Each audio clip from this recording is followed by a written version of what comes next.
মহান বিজয় দিবসকে উপলক্ষ করে রাজশাহীর বিভিন্ন স্থানে আলোকসজ্জায় আলোকিত হয়েছে রাজশাহী নগরী। রাত পোহালেই মহান বিজয় দিবস, আর এরই পরিপ্রেক্ষিতে রাজশাহীর বিভিন্ন স্থানে আলোকসজ্জা আলোকিত করা হয়েছে। রাজশাহী মহানগর সহ বিভিন্ন স্থানে আলোকসজ্জা সাজানো হয়েছে। বর্তমানে আপনারা যে ভিডিওটা দেখতে পাচ্ছেন, এটা হচ্ছে রাজশাহী বিশ্ববিদ্যালয় প্রশাসন ভবন। এর সামনে অনেক মানুষ ভিড় জমেছে এই আলোকসজ্জা দেখার জন্য।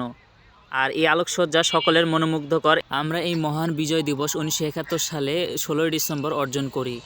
আর এই দিনটি আমরা এখন বর্তমানে খুবই উৎসাহ সহকারে উদযাপন করে থাকি। বর্তমানে এই দিনটি আমরা উদযাপন করি আনন্দ সহকারে। এর পিছনের দিনগুলো কত যে কষ্টদায়ক তা এর ইতিহাস বলে দেয়। আর এটাই ছিল রাজশাহী বিশ্ববিদ্যালয় থেকে সর্বশেষ। এতক্ষণ বি চ্যানেল 1S-এর সাথে থাকার জন্য অসংখ্য ধন্যবাদ। ভালো থাকবেন সে পর্যন্ত।